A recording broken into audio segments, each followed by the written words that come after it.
नमस्कार, स्वागत है आप सभी का इंडिया वॉइस पर। मैं आपके साथ निकिता कश्यप। बुलेटिन की शुरुआत करते हैं। क्या उत्तर प्रदेश की राजनीति में फिर से आस्था बनाम विपक्ष की जंग अब छिड़ गई है?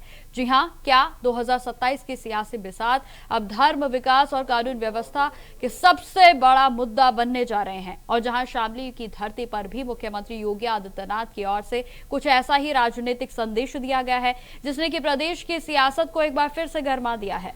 जी हां, आपको बताते चले कि शामली के दौरे पर पहुंचे मुख्यमंत्री योगी आदित्यनाथ ने विपक्ष पर जमकर हमला बोला। उन्होंने अपने संबोधन में कहा कि 2017 से पहले के हालातों का जिक्र करते हुए उन्होंने विपक्ष पर जमकर निशाना साधा। उन्होंने कहा कि उस दौर में जय श्री राम बोलने वालों पर लाठियां बरसाई जाती थी, गोलियां चलाई जाती थी, कावड़ यात्रा पर भी प्रतिबंध लगाए जाते थे और जहां कृष्ण जन्माष्टमी जैसे तो वहीं रामनवमी जैसे धार्मिक आयोजनों में भी बाधाएं खड़ी की जाती थी। धार्मिक स्थलों की संपत्तियों को भी कब्जे जो है उस पर होते थे और जहां लोग आज आस्था की वकालत इस राम मंदिर के मुद्दे पर करते हुए नजर आ रहे हैं। ये लोग 2017 के पहले जय श्री राम बोलने पर भी लाठी मारते थे, गोली चलाते थे। मुख्यमंत्री योगी आदित्यनाथ ने दावा किया है कि आज उत्तर प्रदेश की तस्वीरें पूरे तरीके से बदल चुकी हैं। उन्होंने कहा कि अब कावड़ यात्रा पूरे सम्मान, सुरक्षा के साथ निकाली जाती है, कानून व्यवस्था मजबूत हुई है, प्रदेश के विकास की नई रफ्तार लगातार आगे की ओर बढ़ रही है। और इसी दौरान मुख्यमंत्री योगी आदित्यनाथ ने शामली को 579 करोड़ रुपए की विकास परियोजनाओं की सौगात दी। उन्होंने कहा कि सरकार का लक्ष्य सिर्फ विकास नहीं बल्कि सुरक्षा, आस्था, सुशासन को भी साथ लेकर आगे बढ़ना है।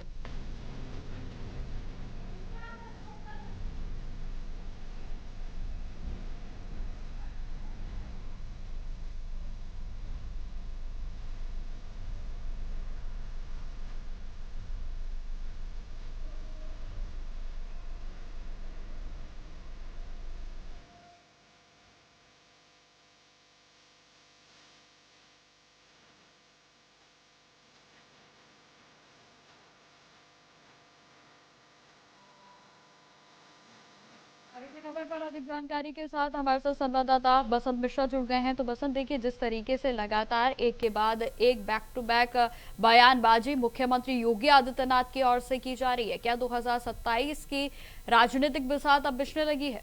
बसंत।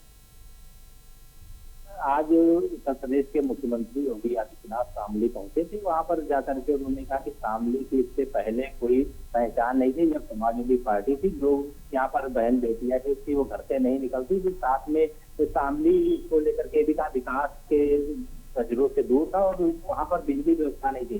तो लगातार मुख्यमंत्री योगी आदित्यनाथ विपक्ष पर हमलावर होते हुए ये भी कहते नजर आए कि कहीं ना कहीं जिस तरह से आज विपक्ष राम मंदिर को लेकर के आरोप लगा रहा है, लेकिन ये वही विपक्ष के लोग हैं जो फिर से आ गए हैं, जो योगेंद्र आदित्यनाथ को बहुत अच्छे से पता है कि किस तरह से 2027 का चुनाव जीतना है। ऐसे में चूंकि मुख्यमंत्री योगी आदित्यनाथ हिंदू अभी चेहरे के रूप में जाने जाते हैं, तो ऐसे में लगातार मुख्यमंत्री योगी आदित्यनाथ विपक्ष को लेकर के हमलावर होते नजर आ रहे हैं। इसी कड़ी में शामली पहुंचे थे।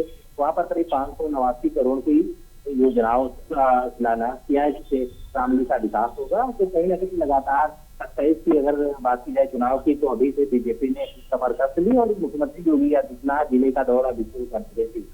बिल्कुल बसंत, देखिए, आज भी उनकी ओर से ये बयान दिया गया था कि 2017 से पहले उत्तर प्रदेश की तस्वीरें जो है वो पूरी तरीके से अलग थी और आज भी उनकी ओर से एक बार फिर से ये बयान दिया गया। तो कहीं ना कहीं देखिए, भारतीय जनता पार्टी पर लगातार जो है हिंदुत्व की राजनीति करने के भी आरोप लगते हैं और इस बयान से अब क्या और भी ज्यादा विपक्ष जो है वो इस मुद्दे को उठाएगा, क्योंकि देखिए लगातार उनके ऊपर इस तरीके के बयानबाजी के आरोप विपक्ष की ओर से लगाए जाते हैं। बसंत। बिल्कुल, देखिए, मुख्यमंत्री योगी आदित्यनाथ लगातार विपक्ष को लेकर के हमलावर होते हैं और जिन्होंने कहा था कि 2017 से पहले बीमारू प्रदेश था, आज उत्तर प्रदेश उत्तम प्रदेश बन चुका है। यहाँ पर रोजगार भी है, सुरक्षा भी है।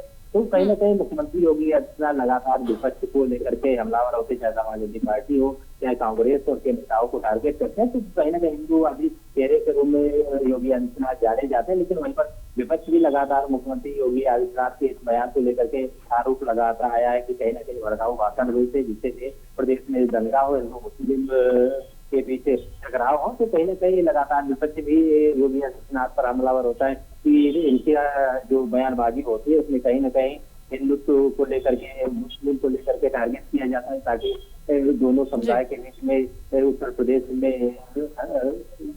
में संग्राम हो, उत्तर प्रदेश में दंगा हो। तो लगातार क्योंकि मुख्यमंत्री योगी आदित्यनाथ को बहुत अच्छे से पता है 2027 का चुनाव है, किस तरह से जीतना है और किस तरह से अपने फेवर में लोगों को करना है। तो उसी कड़ी में मुख्यमंत्री योगी आदित्यनाथ लगातार जहां भी जनसभाएं होती हैं तो विपक्ष को जरूर टारगेट करते नजर आते हैं। जी ठीक है बसंत, तमाम जानकारी के लिए आपका बहुत बहुत धन्यवाद। तो जिस तरीके से आपको बता दें कि आज भी मुख्यमंत्री योगी आदित्यनाथ की ओर से शामली से विपक्ष पर जमकर निशाना साधा गया और जहां उन्होंने मुख्यमंत्री योगी आदित्यनाथ की ओर से 2017 से पहले के जो समय उत्तर प्रदेश में, यानी कि आपको बताते चले कि खासतौर पर समाजवादी पार्टी के शासनकाल पर उन्होंने कटाक्ष कसा और जहां उन्होंने तमाम बातें कही। उन्होंने कहा कि जो लोग आज राम को लेकर सवाल उठा रहे हैं, एक समय था जब वही लोग भगवान राम का नाम लिए जाने पर विरोध जताते थे।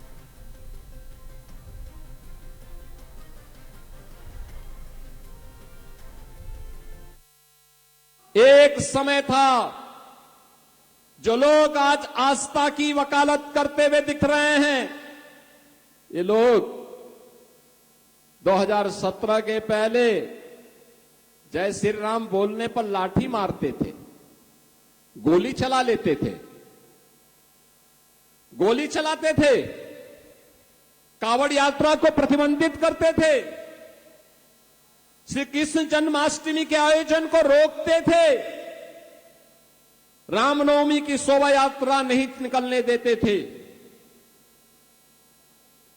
धार्मिक स्थलों की संपत्ति पर कब्जा करते थे। बहनों और भाइयों, आज मैं कह सकता हूं,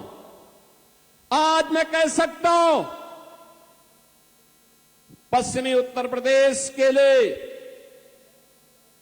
यहां के किसानों के लिए, यहां के युवाओं के लिए, देश के अन्नदाता किसानों के लिए और देश के अन्नदाता किसानों के उन्नयन के लिए और युवाओं के उज्जवल भविष्य के लिए चौधरी चरण सिंह जी ने जो सपना देखा था, उस सपने को आज साकार कर रही है डबल इंजन की भारतीय जनता पार्टी और एनडीए की सरकार। एक और अन्नदाता किसान के उन्नयन का कार्य हो रहा है, उसके चेहरे पर खुशहाली लाने का कार्य हो रहा है। दूसरी ओर नौजवानों के लिए नौकरी और रोजगार की सुविधा है, बहन और बेटी को सुरक्षा भी है और उनके स्वावलंबन के लिए भी योजना है और हर गरीब को शासन की योजना का लाभ प्रदान करने का कार्य भी हो रहा है। हर व्यापारी को सुरक्षा प्रदान की जा रही है, उनके निवेश को भी और उसको भी सुरक्षा प्रदान करके उसको आगे बढ़ाने का कार्य किया जा रहा है। यही तो डबल इंजन सरकार है। आज कावड़ यात्रा को कोई रोकता नहीं, आज तो शानदार कावड़ यात्रा चल रही है। सुरक्षा सरकार उसके साथ खड़ी है, प्रशासन उनकी सेवा में खड़ी है, उद्यमी व्यापारी और स्वयंसेवी संगठन उनकी सेवा के लिए खड़े रहते हैं। और मैं आज के इस अवसर पर जब कावड़ यात्रा प्रारंभ होने वाली है, मैं सभी कावड़ संघों से विनम्र अपील करूंगा, बहनों और भाइयों, मैं उनसे अपील करूंगा कि याद रखना, हम सब श्री राम के वंशज हैं, श्री कृष्ण के अनुयायी हैं और भोले शंकर के भक्त हैं। हम सब इस बात को ध्यान रखेंगे, राम की मर्यादा, कृष्ण की लीला और शंकर की समरसता और जीवंतता हमेशा हमें आगे बढ़ने के लिए प्रेरित करती है। जीवन में अनुशासन और धैर्य, ये हमारी सबसे बड़ी पूंजी होनी चाहिए।